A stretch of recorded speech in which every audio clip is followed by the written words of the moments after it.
Pemirsa, korban kebakaran kapal Cantika Lestari 77 terus bertambah. Polda NTT membentuk tim sus untuk menyelidiki penyebab kebakaran. Lalu apa saja fakta hasil penyelidikan, kita akan tanyakan langsung kepada Kapolda Nusa Tenggara Timur Irjen Pol Joni Asadoma. Selamat pagi Pak Kapolda. Selamat pagi. Baik. Pak, pertama kita mau update dulu terkait jumlah data korban. Hingga pagi ini sudah berapa korban yang berhasil dievakuasi dan berapa yang belum, Pak? Selamat pagi, Mbak. Jadi sampai saat ini korban selamat yang sudah dievakuasi berjumlah 329 orang. 329 orang ini sekarang sedang dalam perawatan di beberapa rumah sakit, diantaranya Rumah Sakit Bayangkara, Rumah Sakit Umum Profesor Yohanes, Rumah Sakit Leona, Rumah Sakit Eskalerit, dan juga Rumah Sakit Angkatan Laut. Baik, Pak Joni, ini artinya masih ada berapa korban, Pak, yang belum ditemukan? Nah, kita belum tahu ada berapa korban yang masih belum ditemukan. Tapi menurut perkiraan masih ada beberapa gitu. Karena tim terpadu ini masih terus melakukan pencarian. Dari Basarnas didukung oleh Polda, oleh TNI AL, dan juga nelayan di sekitar tempat kejadian. Sehingga berapa yang masih belum ditemukan, kita masih mengira-ngira. Tetapi menurut informasi dari berbagai sumber, itu kapasitas kapal itu kan 405 orang kapasitas kapal.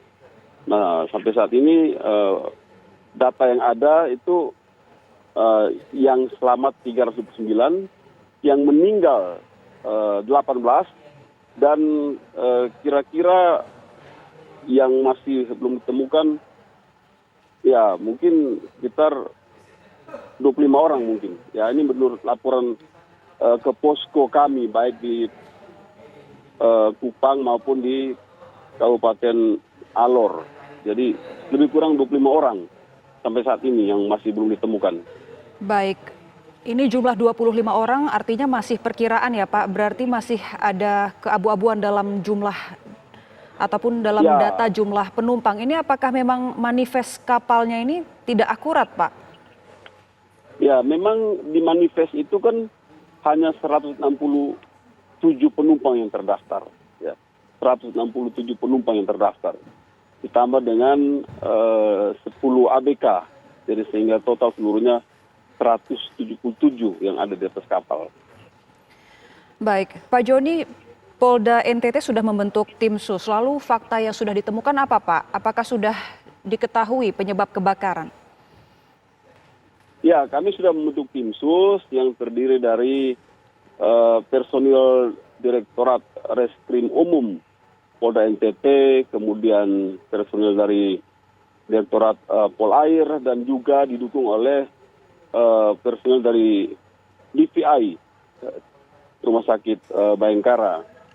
Sudah dilakukan beberapa langkah-langkah, diantaranya berkoordinasi dengan Lapor Polda Bali, dan saat ini sudah ada 2 personil dari Lapor Polda Bali yang sudah ada di Kupang, dan pagi ini rencananya tim sus dan tim dari Lapor Polda Bali ini akan bertolak menuju ke TKP untuk mulai melaksanakan pengolahan TKP.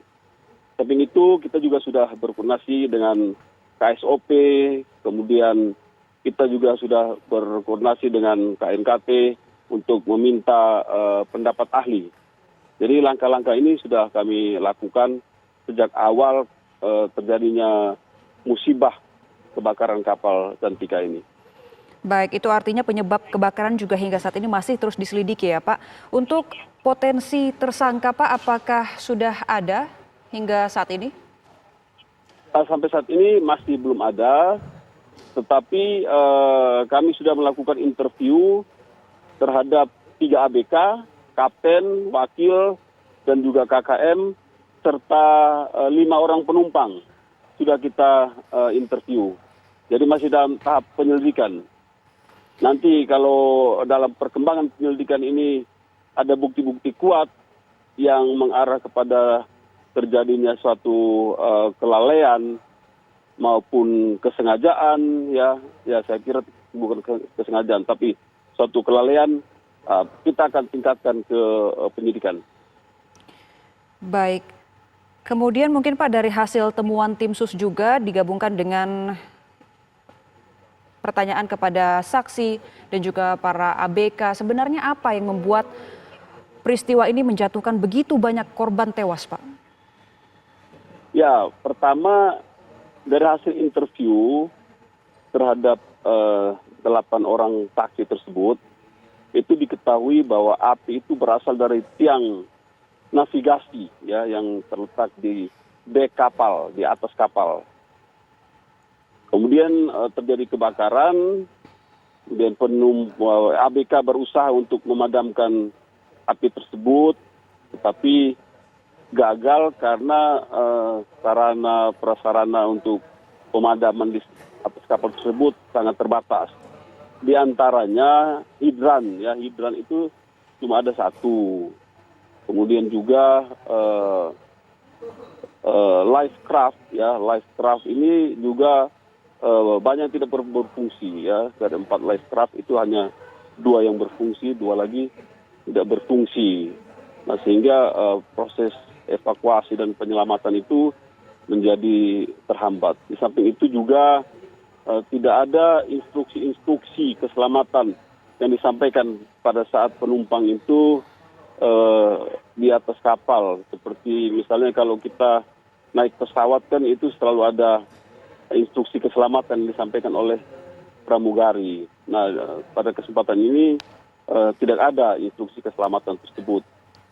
Sehingga ya penumpang itu berdalam suatu kondisi yang sangat panik, ya masing-masing berebut pelampung untuk mencari ya jalan selamat gitu.